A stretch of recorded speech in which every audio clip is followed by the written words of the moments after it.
membuka pembelajaran sampai menutup pembelajaran. Itu yang menjadi komponen penilaian di micro teaching itu nanti. Jadi masing-masing dari poin ini sudah Ibu ganti apanya yang komponen yang akan dinilainya. Berarti Anda lebih fokusnya pada keterampilan dasar mengajar. Jadi masing-masingnya nanti akan tampil. Kalau yang maksimal itu 4 kali tampil. Jadi masing-masing dari komponen keterampilan dasar mengajar itu memang akan menjadi perhatian untuk menjadikan penilaian. Jadi mana yang tampil 1 kali, Ibu suruh ulang lagi. Memang untuk setiap keterampilan, di mana Anda kurangnya? Misalnya, Anda kurangnya di menjelaskan materi. Anda misalnya tidak menguasai materi, gurunya tidak menguasai materi, berarti kita akan ulang lagi. Nah, misalnya di menutup, mungkin guru yang mengajar tidak menutup pelajaran tadi, meninggalkan menutup. Setelah menjelaskan langsung saja pembelajaran selesai. Jadi harus diulang lagi bagian mana ada yang lebih yang kurangnya. Jadi kita ulang lagi, bukan ulangnya dari menutup saja, tidak. Berarti kita ulang lagi dari awal. Jadi bisa jadi Anda tampilnya maksimal itu 4 kali. Jadi memang harus seperti itu. Jadi sampai Anda menguasai keterampilan dasar mengajar. Tapi kita tidak lupa pula bahwa yang kita gunakan sekarang adalah kurikulum merdeka. Jadi apa yang harus diperhatikan dalam kurikulum merdeka, apa penciri dari kurikulum merdeka? Misalnya P5, misalnya harus ada gaya belajar, diferensiasi. Itu memang harus Anda terapkan sampai Anda menerapkan keterampilan dasar mengajar. Bisa dipahami? Bisa. Berarti bisa kita mulai dengan tampil. Yang pertama itu Assalamualaikum anak-anak semuanya. Waalaikumsalam, Bu. Alhamdulillah, Bu. Baiklah, sebelum mulai pembelajaran, silakan cek di bawah kursi atau mejanya jika ada sampah. Kalau ada, silakan buang tempat sampah terlebih dahulu ya, Nanda. Iya, Bu. Siapa ketua kelas di sini? Kakak, Bu. Kepada ketua kelas, silakan pimpin doa terlebih dahulu. Dan doa dimulai. Doa selesai. Baiklah, Nanda, Ibu akan mengambil aksi Nanda terlebih dahulu. Apakah semuanya hadir, Nanda? Hadir, Bu. Sebelum mulai pembelajaran, Ibu akan memberikan Anda ice breaking terlebih dahulu biar belajarnya lebih semangat. Silakan berdiri Anda.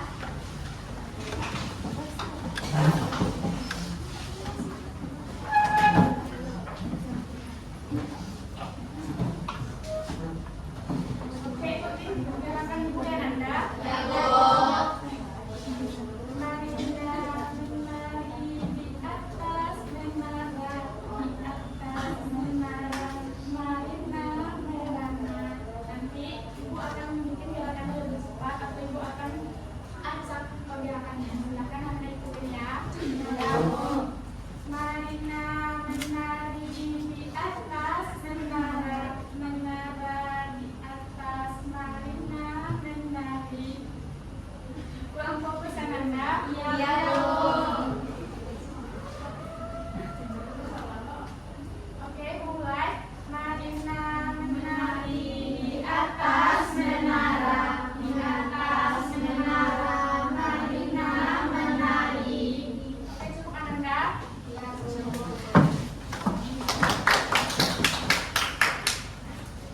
Sebelum itu, Ibu mau bertanya kepada Anda, apakah Anda ingat materi minggu lalu? Ingat, ya, Bu. Apa itu Anda? Diskusi.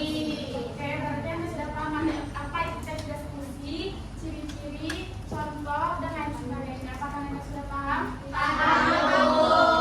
Oke, untuk materi minggu ini adalah teks fungsi.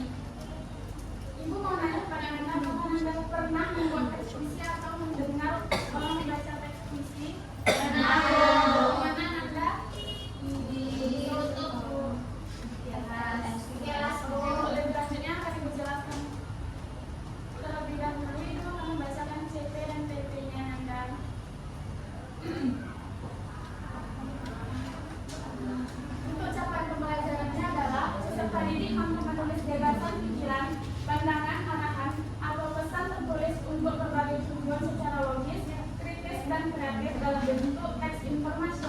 dan atau fiksi puisi.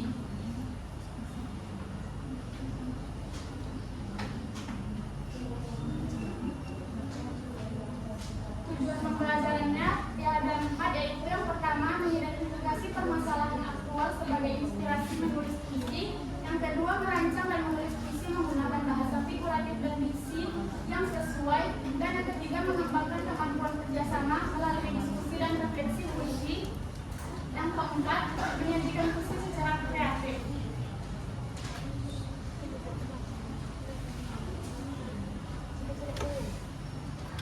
Baiklah, kita akan masuk kepada materi tentang pengertian teks puisi. Puisi dapat dikatakan sebagai salah satu genre sastra yang menggunakan kata-kata estetis dan berirama. Penggunaan kata-kata ini bertujuan untuk membangun makna yang berbeda atau menggantikan makna asli sebuah kata. Menurut Herman Waluyo, puisi adalah suatu karya sastra yang mengungkapkan pikiran serta perasaan penyair secara imajinatif dan justru memfokuskan kekuatan bahasa dalam bentuk puisi seperti figuratif. Jadi Ananda, puisi itu adalah sebuah karya sastra yang mengungkapkan perasaan seorang penyair secara imajinatif, kemudian menggunakan bahasa yang estetis atau indah, serta memiliki rima dan memiliki makna yang mendalam. Untuk pengertian teks puisi, apakah Anda sudah paham? Sudah. Ibu mau nanya, apakah Anda punya spidol? Tidak. Anda? Ibu akan lanjut kepada jenis teks puisi. Jenis teks puisi terbagi menjadi 2, yaitu puisi lama dan puisi baru. Puisi lama adalah jenis puisi yang terikat oleh aturan diantaranya jumlah kata dalam satu baris, jumlah baris dalam satu bait, persedaran atau rima, banyak suku kata setiap baris dan irama. Jadi puisi lama itu semuanya itu diatur, jumlah kata dalam satu baris, jumlah baris dalam satu bait, persedaran atau rima, banyak suku kata setiap baris dan irama, semuanya diatur. Puisi lama itu contohnya seperti pantun, gurindam, dan syair. Ciri puisi lama itu, ciri khasnya biasanya diwariskan secara lisan dan sering digunakan dalam adat atau tradisi. Untuk puisi baru merupakan puisi yang tidak memiliki ikatan yang cukup kuat dengan aturan, baik itu secara penulisan maupun pembacaan. Jadi puisi baru ini lebih fleksibel dan anda penulis yang benar lebih suka menggunakan puisi baru karena mereka mengungkapkan pengalaman pribadi mereka secara bebas dalam puisi baru itu. Untuk jenis teks puisi, apakah ada yang ingin anda tanyakan? Baiklah, kita akan lanjut. Ciri-ciri teks puisi. Ciri-ciri teks puisi itu bagi menjadi 4. Yang pertama, terdiri dari beberapa bait, umumnya setiap bait terdiri dari 4 baris atau lari. Untuk contohnya, misalnya jalan-jalan ke kota Blitar, jangan lupa membeli batik. Kalau anda ingin menjadi anak yang pintar, kalau anda rajin belajar, pasti anda menjadi anak yang cerdik. Itu merupakan sebuah contoh satu bait terdiri dari 4 barisan anda. Yang kedua, menggunakan diksi atau kata-kata yang bersifat kiasan atau memperindah bunyi. Diksi itu merupakan kata-kata indah yang memiliki makna mendalam. Yang ketiga, memiliki rima yang biasanya berbunyi a atau ab. Yang keempat, puisi biasa menggunakan majas atau peribahasa. Majas merupakan gaya bahasa untuk menghidupkan sebuah puisi.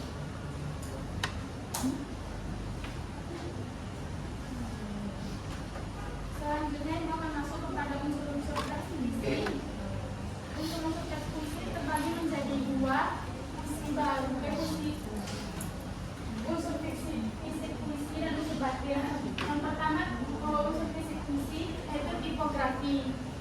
Dalam tipografi, kita dapat melihat pengaturan baris, batas tepi kertas, kanan kiri, atas bawah serta pemilihan jenis huruf yang digunakan oleh penyairnya.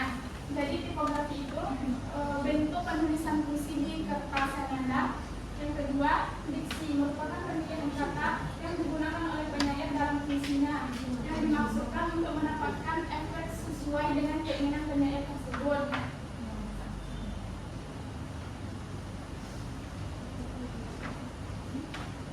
Yang ketiga, imaji atau citraan merupakan kata atau susunan kata yang merupakan pengalaman ikhlawi pembaca saat membaca puisi, sehingga pembaca dapat seolah-olah melihat, mendengar, merasakan, mengalami hal-hal yang terdapat dalam sebuah puisi. Jadi imaji itu memiliki 3 indera, yaitu melihat, mendengar, dan merasakan. Yang keempat, majas. Majas merupakan pemakaian bahasa dengan melukiskan suatu dengan konotasi khusus, sehingga arti sebuah kata dapat memiliki banyak makna.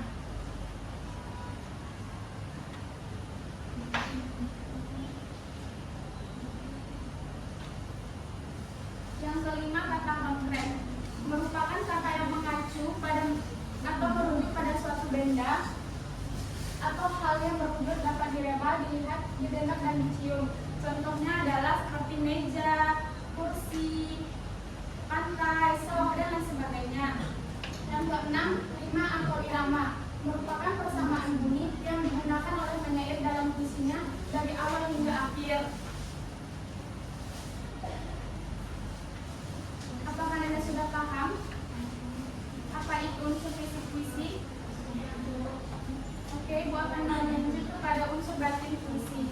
Ada 4. Yang pertama, tema atau makna merupakan salah satu unsur puisi yang tersirat berupa makna yang ingin disampaikan oleh penyair kepada pembaca. Tema atau makna dalam puisi berkaitan dengan hubungan tanda dengan makna.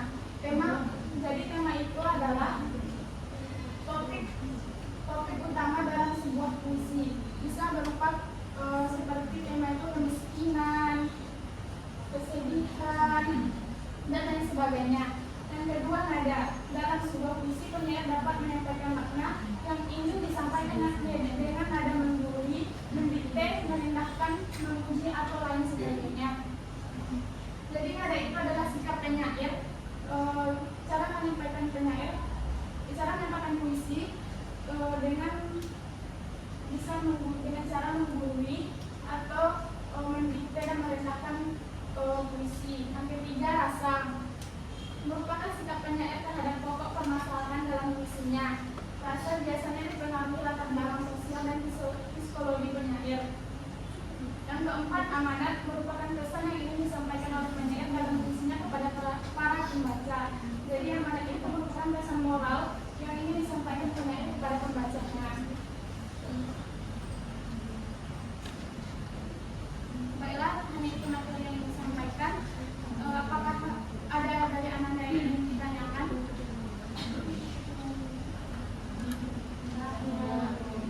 Jika tidak, Ibu akan menayangkan sebuah video.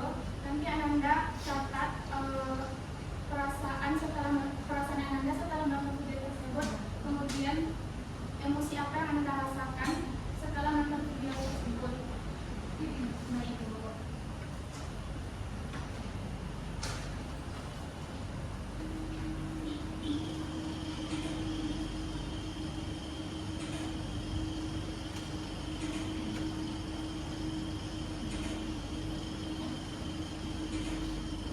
Perhatikan Ananda.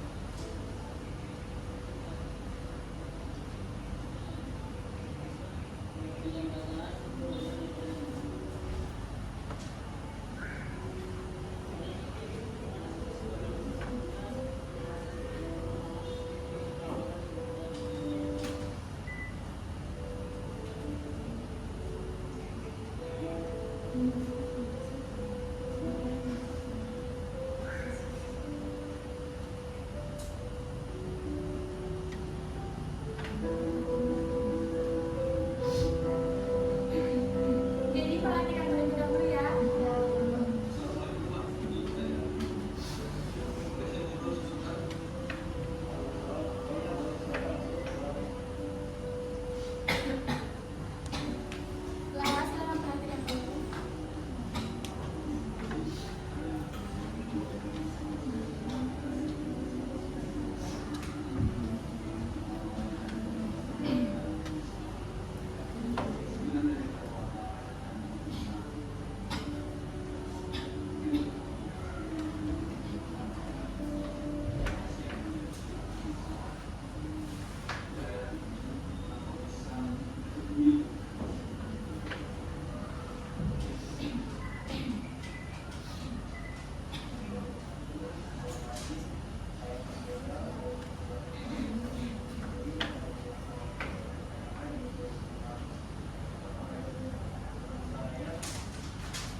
Ibu akan memberikan tugas kepada Anda. Sebelum itu, silakan duduk secara berkelompok. Dalam satu kelompok 2 orang yang ada.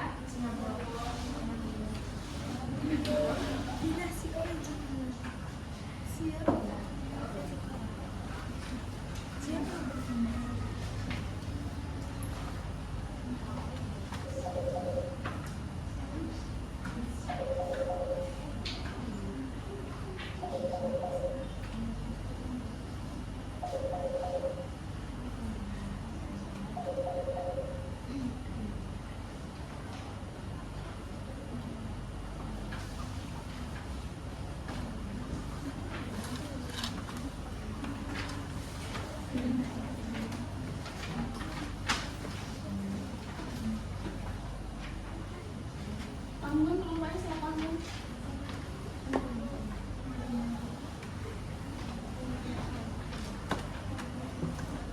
Tugas yang Ananda berdasarkan video tadi, Ananda silakan lakukan, yaitu merancang strategi penulisan puisi, menentukan tema, judul, diksi. Kemudian setelah itu silakan Ananda buat sebuah puisi di belakangnya Ananda. Nanti salah satu dari Ananda akan maju ke depan untuk membacakan puisi, kemudian temannya memberi kritik. Baik, Bu. Silakan kerjakan, waktunya 20 menit Ananda. Jika tidak paham, silakan tanyakan kepada Ibu.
Sudah siap Ananda?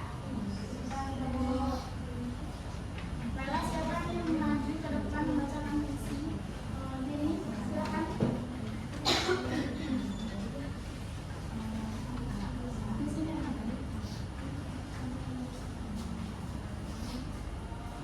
Baiklah, saya akan membacakan sebuah puisi yang berjudul Senyum di Tengah Lumpur. Di rumah reot beratap rapi, hujan lantai tanah mengalir. Api matanya tetap ada, sedikit kecil melakukan lapak dari teman sedang patah, tapi tetap menyapa tangannya gemetar menyapa di antara lumpur yang tak bertahan. Beri tepuk tangan pada Dini. Baiklah, apakah dari Ananda ingin memberikan komentar terhadap puisi Dini? Kepada Anggun, silakan maju ke depan.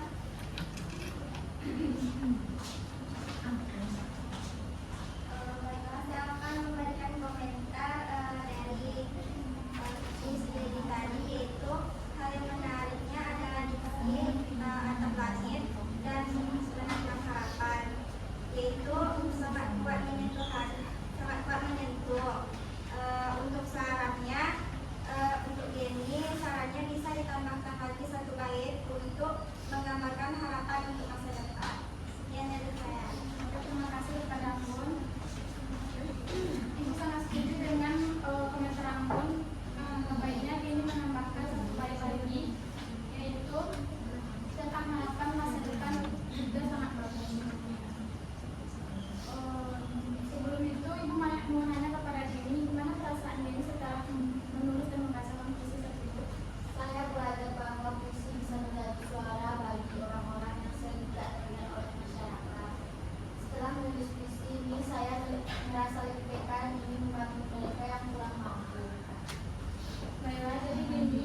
itu, apakah ada yang ingin Anda tanyakan? Tidak, Bu. Jika tidak, Ibu akan menyimpulkan materi kita pada hari ini.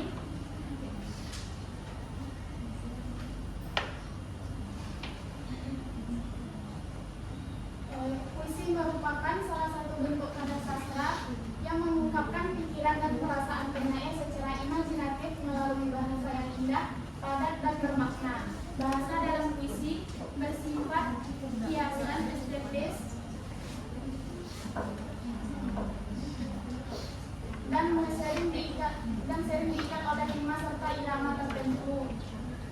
Terdapat dua jenis puisi, yaitu puisi lama yang terikat aturan baku dan puisi baru yang lebih bebas dalam bentuk dan struktur. Puisi memiliki ciri khas berupa penggunaan diksi yang kuat, gaya bahasa atau majas, rima serta penyusunan bait dalam larik yang khas. Unsur-unsur puisi terbagi atas dua unsur fisik seperti tipografi, diksi, imaji, majas, kata konkret dan rima, dan yang kedua serta unsur batin seperti tema, rasa, nada, dan amanat. Baiklah, hanya itu pembelajaran kita pada hari ini. Untuk tugas di rumah, silakan catat Ananda. Iya, Bu. Silakan cari puisi di buku atau di internet, kemudian analisis unsur-unsur puisinya Nanda. Iya, Bu. Sudah dicatat? Sudah, Bu. Untuk materi minggu depan yaitu teks deskripsi Ananda, silakan pelajari di rumah. Oke, terima kasih atas waktunya pada hari ini. Jika ada salah mohon dimaafkan. Assalamualaikum warahmatullahi wabarakatuh. Waalaikumsalam warahmatullahi wabarakatuh.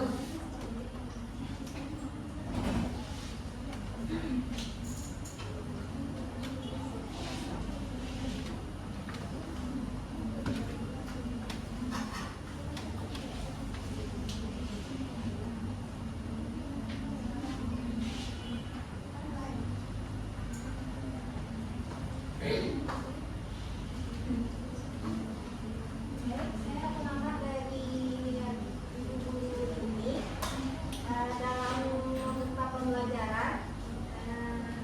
Guru Ilmi sudah bersemangat dalam penyajian materi.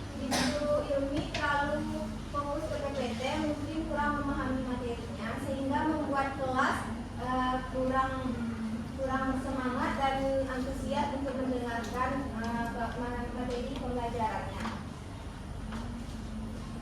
Dan untuk mengelola kelas, Ibu Guru Ilmi dalam menyampaikan PPT tadi masih ada siswanya yang main HP, yang berbicara, sehingga membuat kelas kurang efektif dan Ibu Guru Ilmi masih kurang dalam mengelola kelas.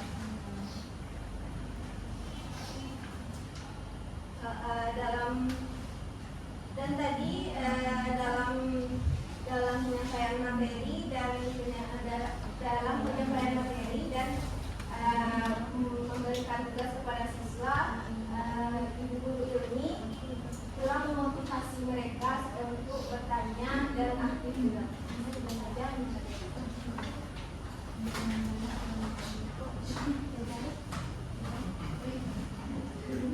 Baik, saya pengamat dari Ibu Guru Ilmi akan mengomentari penampilan Ibu Guru Ilmi.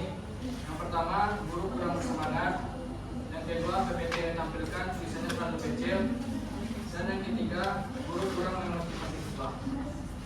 Baik, itulah komentar dari saya.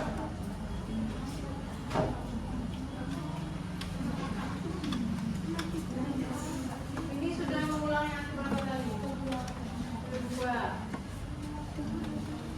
Lebih apa daripada yang kemarin ya, Ibu yang nilainya. Ratna tolong konsisten dalam memberikan komentar. Kalau memang tidak semangat dalam memberikan tidak motivasi, ya bilang tidak bersemangat. Tadi Anda di membuka sangat bersemangat. Kemudian dalam menjalankan tidak bersemangat, dulu tidak bersemangat. Jadi mana yang benarnya? Dalam membukanya tadi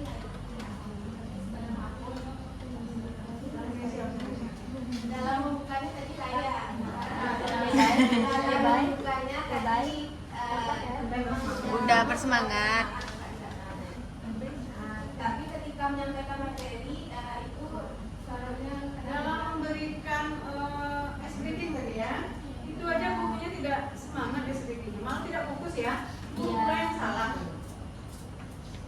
memberikan SPP itu di awal. Tapi di awal itu tidak membuka bersemangat, siswa disuruh bersemangat. Di tabung ini tidak bersemangat, siswa disuruh bersemangat.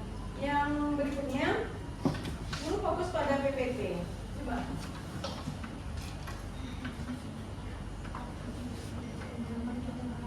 Buka PPT-nya.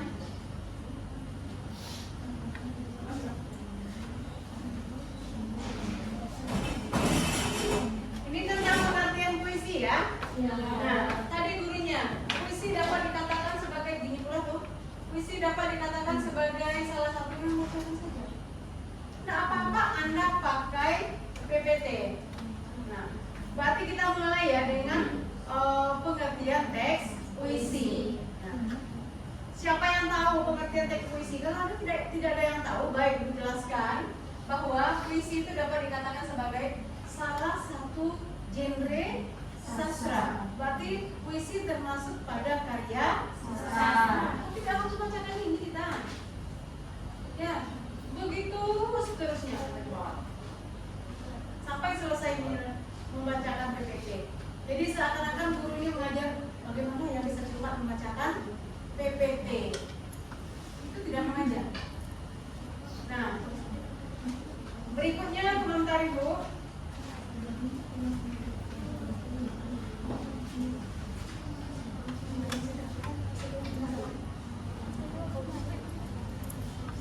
Pengelolaan kelasnya tidak ada. Siswanya sudah sibuk pula dengan urusan masing-masing.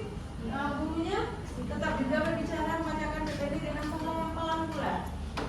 Maksud pelannya suaranya kurang keras. Suaranya kurang keras. Kemudian sering memasukkan tangan pula ke kantong baju. Berikutnya, nah media tadi. Pada medianya, apa hubungannya media dengan materi ini? Elemennya supaya untuk Anda ketahui adalah menulis. Elemennya menulis ya, menulis puisi.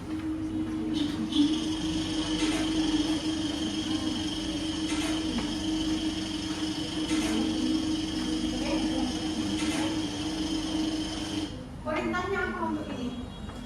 Itu buat sekolah yang lagi, terus Sama tadi hubungan dengan perasaan ya? emosional Nah, untuk apa? Dihubungkan dengan emosionalnya. Kalau untuk membantu dia menulis puisi, nggak masalah. Kita tidak. Ada perintahnya untuk menulis puisi. Nanti dari Anda mengamati video ini, Anda terinspirasi untuk menulis puisi. Silakan Anda jadikan ini sebagai motivasi untuk menulis sebuah puisi. Ini tidak jelas perintahnya apa. Hubungkan dengan perasaan. Bagaimana menghubungkan dengan perasaan? Dengan emosinya. Kalau Anda suruh menceritakan kembali apa yang ada di video, itu lain halnya. Nah, itu tidak ada jelas ini untuk apa. Kemudian menulis puisinya kapan? Ternyata Anda terakhir tadi ya, mulai lihat kertasnya tadi, perintahnya lain, tapi disuruh siswa itu ke depan si namanya Denny ya. Denny ke depan tadi bacakan puisi. Perintah kerjanya apa tadi? menulis merancang pembuatan diskusi. Lagi sebelumnya apa tadi? Merancang apa tadi? Menentukan tema. Nah itu dia, menentukan tema mana yang menentukan. Tema apa yang mau ditentukan? Nggak jelas instruksi tugasnya. Tahu-tahu setelah selesai, siswanya membacakan puisi ke depan. Ditanya pula bagaimana dengan perasaan si temannya yang lain. Kenapa? Hubungannya? Itu kan curahan perasaan dari si penulisnya. Kemudian menyimpulkan materi. Simpulan itu ada poin penilaian nggak di dalam ini? Ada kan? Ada. Ada. Bacaannya ada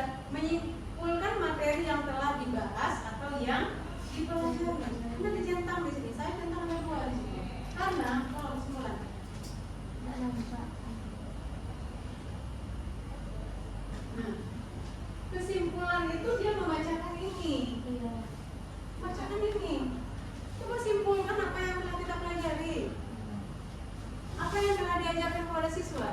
Itu yang akan kita simpulkan. Baik Ananda, setelah Ananda mendapatkan materi dari Ibu tentang menulis teks puisi. Nah, mari kita simpulkan bahwa dalam menulis teks puisi ada beberapa hal yang harus kita perhatikan. Nah, harus bacakan itu. Ibu tidak menilai Anda harus membacakan PPT itu sedetail-detailnya, tidak tinggal satu kata pun. Tidak ada Ibu menilai itu.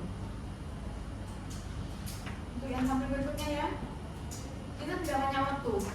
Anda sudah mulai malas untuk ada pertemuan lagi gitu. Nggak bisa seperti itu. Anda sudah selesai tampil, ini masih ada temannya yang akan tampil. Atau Ibu bisa saja menarik lagi surat yang sudah ke UPPL. Karena UPPL harus melepas orang yang benar-benar bisa mengajar. Nah, jadi Anda harusnya motivasi dalam diri itu, saya akan UPPL. Saya harus bisa mengajar dengan sesuai dengan apa yang diminta dari keterampilan dasar mengajar.